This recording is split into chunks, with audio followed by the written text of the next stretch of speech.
a MacBook to fix. So it looks like the place that worked on this also uses Repair Shopper.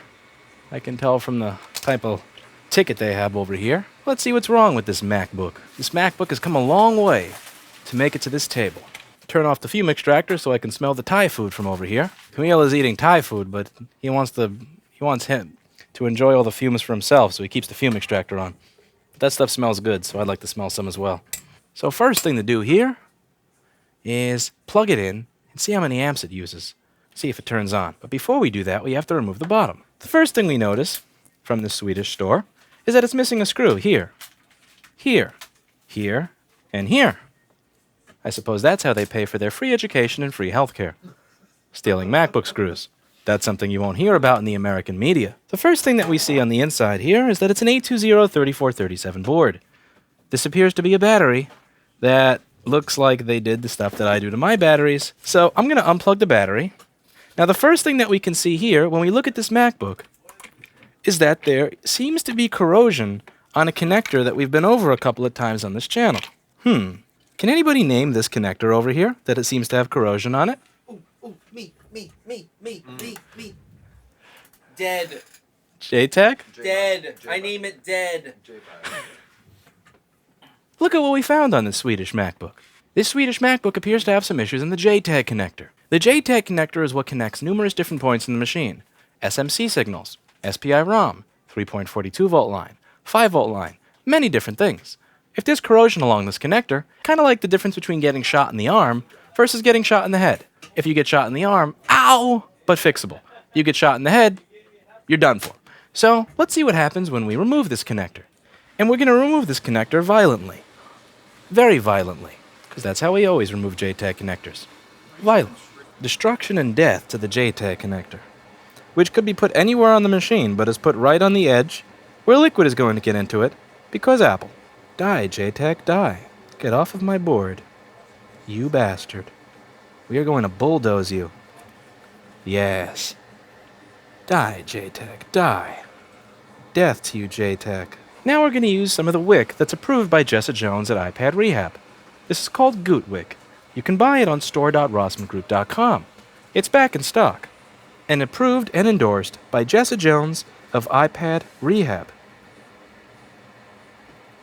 The JTAG is now gone. Next thing we do, if we look to the right, the PP3V42 circuit appears to have a little bit of corrosion by it. And the PP3V42 circuit is going to be required for the SMC to work, and the SMC has to talk to the charger in order to give us a green light.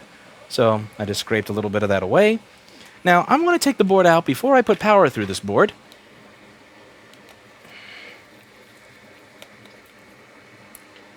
Long screw in the short hole. Yep, they did open it. I was just curious. So there also has been a long screw in the short hole. This screw does not go in this hole. It does not. Don't put the long screw in the short hole. I was going to say my assumption was that it was never removed from the board. But the board had to have been removed at some point in order for that screw to go over there. Much sadness. Now I like to have the fan sitting there while I'm working. So I'm going to take the right screw, the short screw, and put it into the short screw hole so the fan can stay where it's supposed to stay. I'm not going to put the long screw in the short hole. Putting the long screw in the short hole makes little MacBook sad. You don't want to make little MacBook sad. I can see it already. Can you see it? Can Paul see it? Let's see who sees it first. From far away. Oh, okay. 5 volt regulator. 5 volt regulator.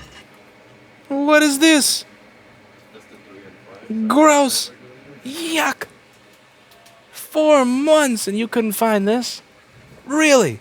Dear God, we gotta open a store in Sweden. Yeah, we do. People can't fix MacBooks for shit in Sweden. And they charge more over there. Yes. Paul, how do you feel about moving to Sweden? This is an 820-3437, so we're going to open up the schematic. What's corroded is right by the 5 volt regulator, a TPS 51980, a chip, by the way, that's available on store.rossmangroup.com. Don't delay. Buy your TPS 51980 from store.rossmangroup.com today, with 4.9 stars on Shopper approved. Same-day free shipping on orders over $30. You can't lose. This is C7503. This is going to be a capacitor that sits between ground and voltage reference.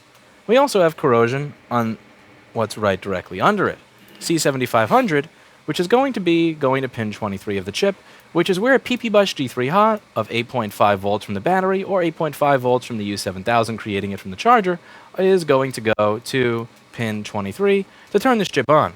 This chip operates on 8.5 volts. It can also operate on 12.56 volts, but it can't operate on 0, which is most likely what it's operating on if there's corrosion in that area.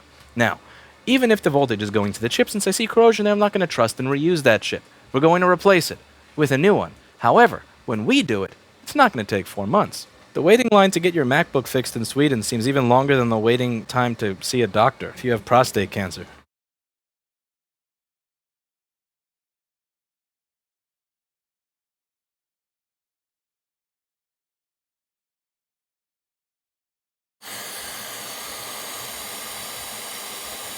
Is that corrosion or a bug?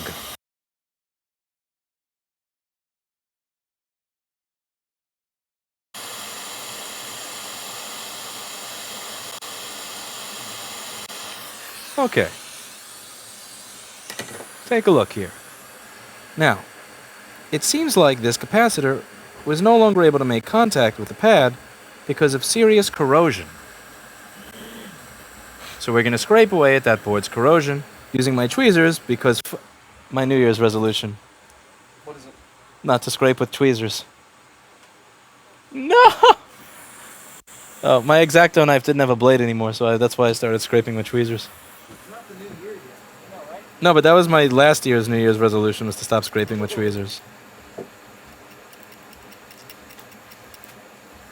Alright, so this is going to need a little bit of work. So we're going to do a little bit of scrapey scraping. Little bit of scrapey scraping. Scrapety scraping. Now we're going to switch over to the micro pencil. I'm going to put the small amount of flux over here. And first thing I'm going to do, let's just re-tin those pads.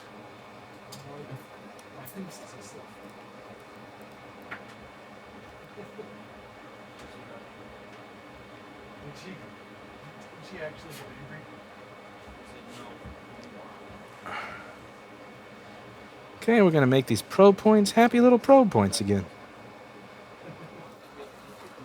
And this cap looks like it should go as well. I don't trust this cap. Got to get rid of that junk. Do this. Come off the board, mofo. Come on. Come on. Get. Get.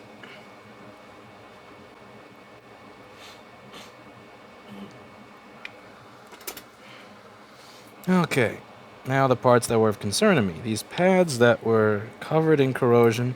Now there's flux there, and we have solder on the iron, and the iron's warm, so I'm just going to go back and forth and back and forth and back and forth and scrape away. Also going to scrape a little bit of that covering off of the trace, and then solder that to the pad just to make sure, even if I did miss some corrosion under the pad, that it is directly soldered to the trace, regardless of any outside fuckery. Okay, we got that going. Now this piece over here, we got to make sure that's still going to its probe point. Okay. Just do this. A lot of this is me just having OCD. Probably not really necessary. It would probably still work without this. But I want it to be nice. I want it to be a happy little MacBook. After it leaves here, it's going back to a life of high taxes. Put those two caps back on, and replace our TPS 51980 with a better one. A happier one. From store.rossmangroup.com.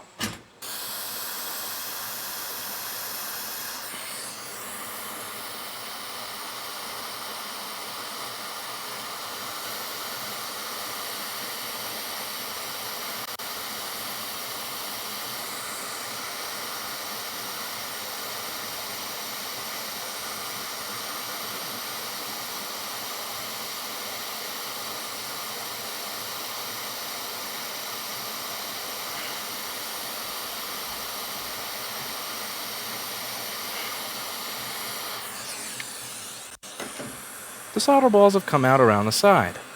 We can easily suck them up using my micro pencil and a little bit of flux. Who am I kidding? A lot of flux. Okay.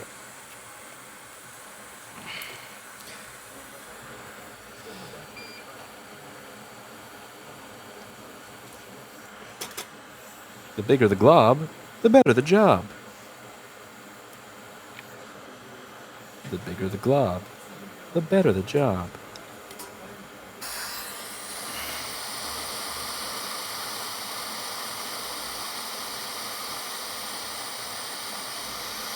You stop blowing away, mofo.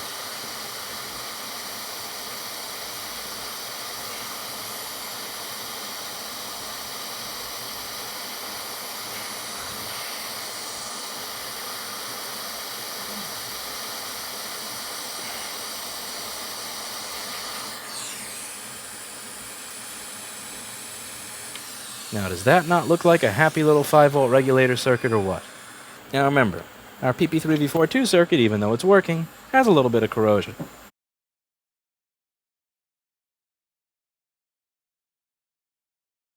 Alright.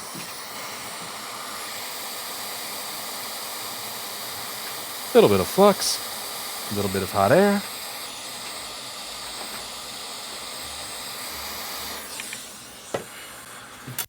And to top it off,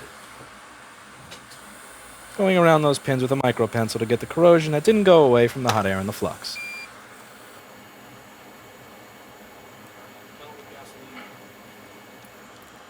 Okay.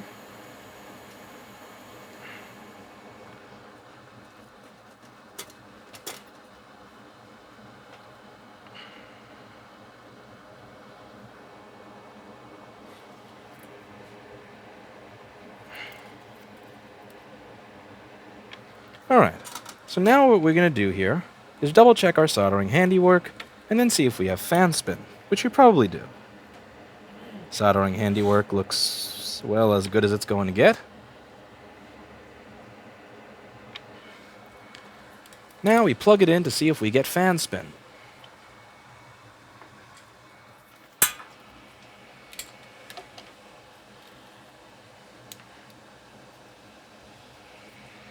It's taking 700 milliamps, and as you can see, we have fan spin. Now this is an 820-3437, similar to the 820-3435 from 2013 and 14. It's going to turn on, off, on, off, on, off, and then on, which is normal for this model. So while it's doing its RTC reset, I'm going to clean the desk a little bit. If it turns out to be an absolute headache, don't waste your time on it, or give it to Paul. The world is better with one less MacBook around. Oh, this is a lovely letter. Thank you very much. I think it's funny that it wasn't working when the battery ran out, so rather than remove the corrosion by the 5-volt regulator or the JTAG, they put a new battery and left the corrosion all over the board. And they had the board out, so they obviously saw this. Yeah, they took all the screw. Well, they managed to long screw this one. Of course. So if you long screwed it, I know you took the board out because you long screwed it. Yep. Great job. Where do we even begin? Firstly, if you're not going to address the board issues, don't take the board out of the machine. Because if you're bad at this, you'll probably just wind up long screwing it. Don't replace the battery on something that clearly has liquid damage visible on it that you can see just because customer complains. If customer says, doesn't work after battery dread, don't go, me replace battery.